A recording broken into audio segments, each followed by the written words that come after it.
Misal lo lagi makan bakso nih sama gebetan lo kan? Bakso Intel. Kan, bakso lek gidi. Oh, Tiba-tiba nggak kecium apa-apa nih. maksudnya gimana? Aroma kuah bakso yang biasanya suwedep banget itu bener-bener nggak ada. Nggak kecium sama sekali. Mungkin lagi pilek aja itu.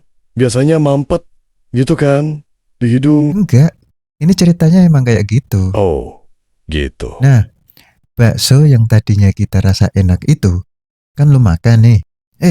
Tiba-tiba nggak ada rasa. Hambar sehambar-hambarnya. Lo coba suapan kedua dan udah lo tambahin di situ kecap, saus, sambal, cuka, bensin oplosan. Enggak, bang tukang baksonya sekalian dimasukin. Itu tuh tetap hambar, sama sekali nggak ada rasa. Terus lo emosi dong. Lo banting lah itu baksonya kan. Loh ya janganlah, mbaknya rugi dong. Loh, kok nggak ada suara pecahan mangkoknya?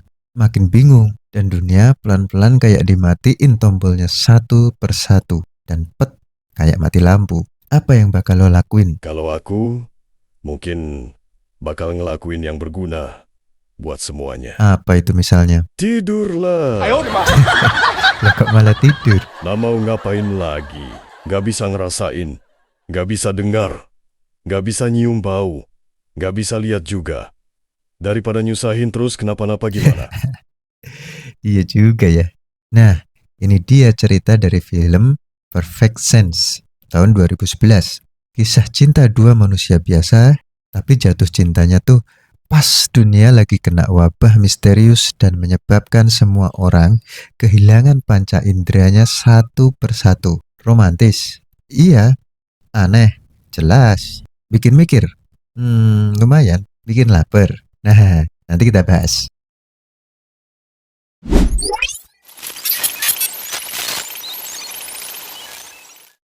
Pemain utamanya bernama Michael, sebut saja Shahroni, seorang chef Skotlandia yang cool, agak brengsek tapi charming. Dan Susan sebut saja Puan, seorang epidemiolog yang pinter, logis dan hatinya lagi remuk redam. Hari itu Puan udah berencana bolos kerja dan mau melampiaskan kesedihannya dengan kegiatan anfaedah, yaitu nimpukin burung camar pakai batu akik. Dia ditemenin sama adik perempuannya, sebut saja Mega. Baru menjalani kegiatan anfaedah beberapa detik lamanya saja. Otak pintar mereka sudah seolah meronta-ronta, melawan dan mengetuk hati mereka untuk menyudahinya. Dan mereka pun akhirnya memutuskan untuk gak jadi bolos kerja dan berangkat ke kantor masing-masing. Di rumah sakit Puan diantar ke salah satu istri pasien. Wanita itu bercerita bahwa pada awalnya suaminya seperti merasakan kesedihan yang mendalam dan mengatakan hidupnya seperti nggak ada gunanya lagi. Lalu dia mencoba menenangkan. Beberapa saat kemudian suaminya bilang bahwa dia nggak bisa mencium bau apapun. Karena nggak wajar, maka dia memutuskan untuk membawa suaminya periksa ke rumah sakit. Puan pun segera menemui pasien tersebut. Setelah mengobrol sebentar, Puan masih bingung tentang apa yang sebenarnya terjadi. Teman Puan ingin dia menganalisa tentang fenomena ini karena sudah terjadi di beberapa wilayah di dunia dengan pola yang sama dan gejala yang sama. Restoran tempat Shahroni bekerja selalu ramai. Shahroni dan Puan tetanggaan gang belakang gitu. Restoran Shahroni nempel sama apartemennya Puan. Saat break, Shahroni keluar lewat pintu dapur dan melihat Puan sedang nyebat di jendela. Shahroni iseng minta udut sama Puan dan dikasih dong.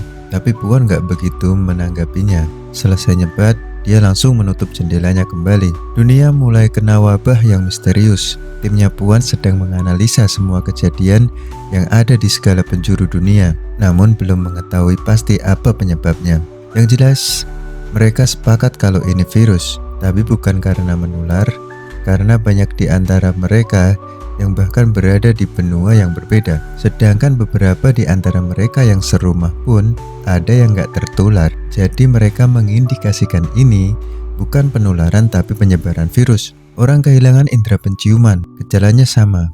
Pada awalnya mereka diserang gelombang duka mendadak, nangis terseduh, kayak baru nonton ending drama Korea tanpa tisu. Habis itu, blep, bau hilang. Seperti itulah pola wabahnya. Mereka menyebutnya Server's Olfactory Syndrome (SOS). Beberapa negara sudah menjadikan ini sebagai peringatan kepada warganya. Mereka memang menyatakan ini tidak menular, tapi tidak ada yang percaya. Mereka memilih untuk lebih waspada dengan memakai masker saat keluar rumah, dan bahkan tak keluar rumah sama sekali. Sampai-sampai di restoran Shahroni pun sama sekali nggak ada pengunjungnya. Teman-teman Shahroni memutuskan untuk pulang. Lalu Puan lewat yang berniat untuk pulang. Shahroni yang penasaran karena kemarin sempat dicuekin, mencoba mengawali pembicaraan. Ketika Puan hendak masuk ke apartemen, Shahroni menawarkan makan gratis ke Puan karena dia punya banyak stok makanan yang disebabkan beberapa hari ini sepi pelanggan. Puan yang agak kaget akhirnya menerima tawaran Shahroni dan ikut ke dapur restoran. Puan terlihat sangat menikmati makanan buatan Shahroni. Ketika ditinggal Shahroni untuk mengambil dessert manis-manis buat pencuci mulut, Puan terlihat sudah berlinang air mata. Shahroni pun terkejut dan menanyakan apa yang terjadi padanya. Puan bilang dia teringat ayahnya dan sangat merindukannya. Shahroni pun mengantar Puan untuk pulang. Waktu itu hujan turun deras banget dan mereka bergegas untuk masuk ke dalam apartemen Puan. Shahroni yang kebasahan pun segera melepas baju kokinya. Tak lama kemudian dia juga mengalami hal yang serupa. Shahroni tiba-tiba merasakan kesedihan yang luar biasa dan mereka berdua sama-sama kehilangan penciuman mereka. Karena semua orang sudah kehilangan indera penciuman mereka, restoran Shahroni kini mencoba untuk menyajikan makanan yang lebih mengutamakan rasa yang tajam. Shahroni hari ini libur. Dia sedang membujuk Puan untuk jalan-jalan. Setelah puas jalan-jalan, mereka pun pulang ke apartemen Puan dan bermain sudah manda bersama. Dan seperti terkena karma, Shahroni yang dulunya sering menyuruh pulang wanita yang dikencaninya karena nggak pernah bisa tidur kalau ada seseorang di dekatnya, sekarang dia yang disuruh pulang sama Puan. Kata Puan, dia lagi pengen sendiri. Ternyata Puan yang sedang patah hati setelah dikhianati kekasihnya sedang menjaga dirinya untuk tidak mudah jatuh cinta lagi. Setidaknya tidak untuk sembarangan orang. Ya kayak trauma gitulah ya. Di luar, masyarakat panik bentar, terus beradaptasi. Toko parfum ya tutup lah. Tapi manusia itu banyak akal. Kafe tetap ramai. Orang masih kerja. Life goes on. Shahroni di dapur mulai mikir ulang. Kalau pelanggan nggak bisa mencium, maka mereka harus berbicara lewat tekstur dan presentasi. Crunchy lawan lembek, renyah lawan kenyal. Kabar baiknya bawang goreng nggak bikin mulut bau, dan kabar buruknya sate tanpa aroma itu sedih banget.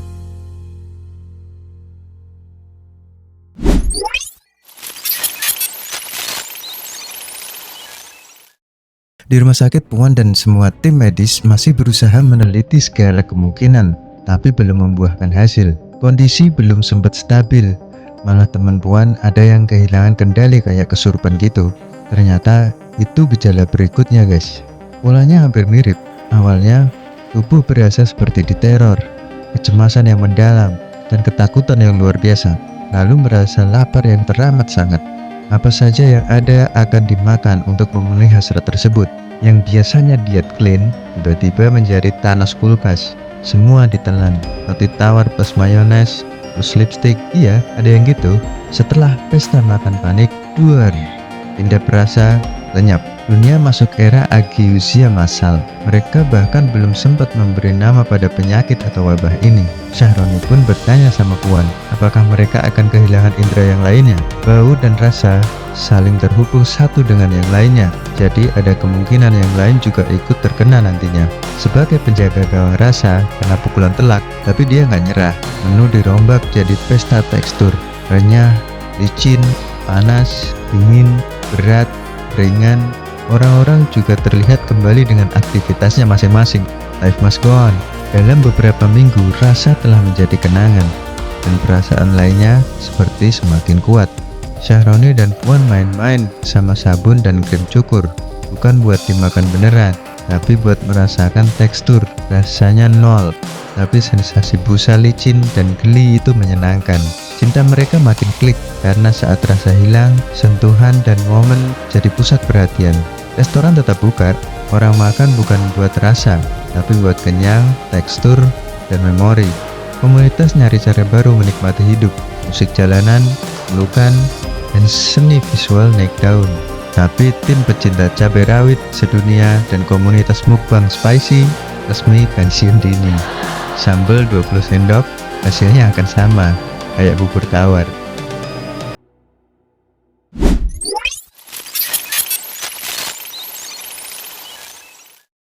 Tim Puan di rumah sakit dikagetkan dengan pemberitahuan daring dari Bangkok, Thailand, tentang situasi terkini di sana.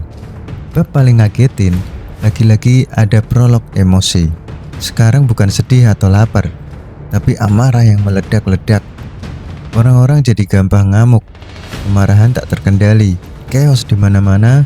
Sebelum klik, pendengaran hilang. Restoran Shahroni dan yang lainnya tutup, mengantisipasi chaos massal seperti yang ada di belahan dunia lain. Mereka dianjurkan untuk tetap di rumah. Nantinya akan ada petugas yang memberikan mereka makanan. Bahkan apartemen Puan pun disegel. Puan diajak Shahroni untuk pulang ke rumahnya. Di titik inilah hubungan Shahroni dan Puan diuji. Dan Shahroni kebagian giliran marah duluan. Dia meledak-ledak secara verbal, ngomong kasar ke Puan. Bukan karena benci, inilah gejala awal wabah, tapi tetap saja menyakiti Puan. Puan yang takut dan mundur, kemudian memutuskan untuk keluar rumah. Di jalanan, Puan melihat orang-orang benar-benar kacau. Di rumahnya, Shahroni tetap melampiaskan amarahnya ke benda-benda di sekitarnya.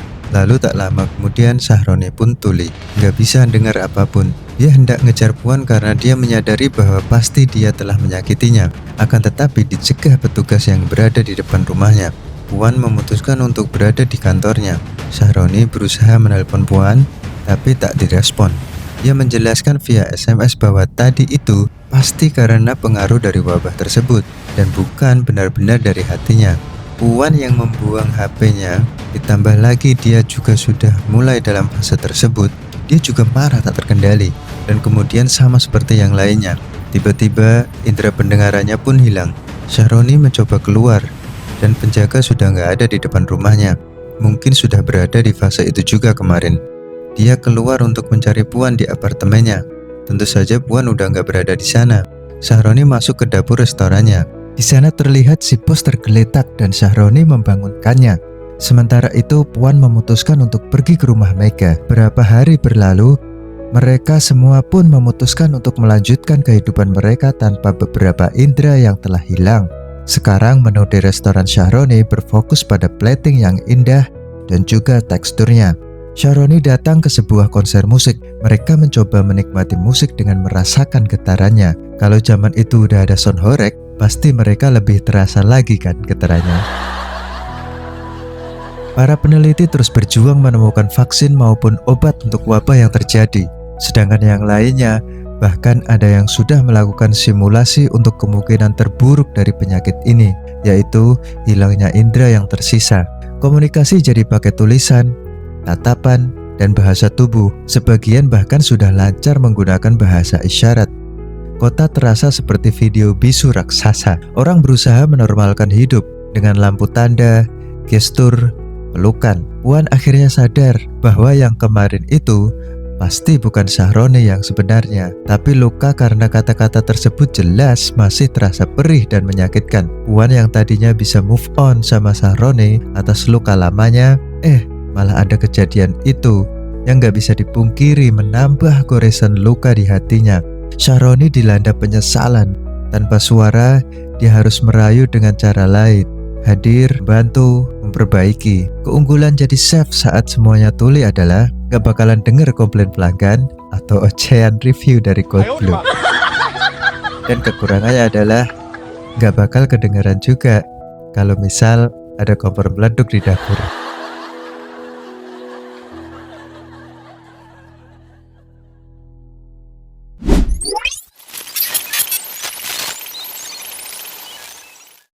Musim dingin pun tiba. Salju mulai menyebar perlahan-lahan. Suhu menurun secara bertahap. Semua orang terbangun dari tidurnya dengan keadaan sukacita. Mereka seperti merasakan nikmat atas syukur yang mendalam bahwa pada kenyataannya mereka masih hidup. Tetapi di atas semua hasrat yang mendalam untuk bersama yang lain, memeluk orang-orang yang dicintai, untuk berbagi kehangatan, saling memahami, Puan dan Syahroni pun seolah terketuk untuk mencari satu sama lain. Mereka berdua bergegas keluar rumah. Puan mencari Syahroni di dapur restoran, sedangkan Syahroni mencari Puan di apartemennya. Saat melihat ke jendela, Syahroni melihat Puan keluar dari dapur. Syahroni mencoba berteriak dan memberi tanda. Akan tetapi tentu saja Puan gak bisa mendengarnya. Syahroni berusaha berlari untuk mengejar Puan. Dia bergegas turun dari lantai 2. Akan tetapi ketika Syahroni keluar, Puan udah gak ada. Syahroni terlihat pasrah. Sebelum dia menyadari, mobil Puan kembali. Dia pun menoleh ke belakang. Mereka pun tampak begitu bahagia. Seolah tak perlu berkata-kata lagi, mereka saling mendekat. Akan tetapi pandangan mereka makin kabur. This is it.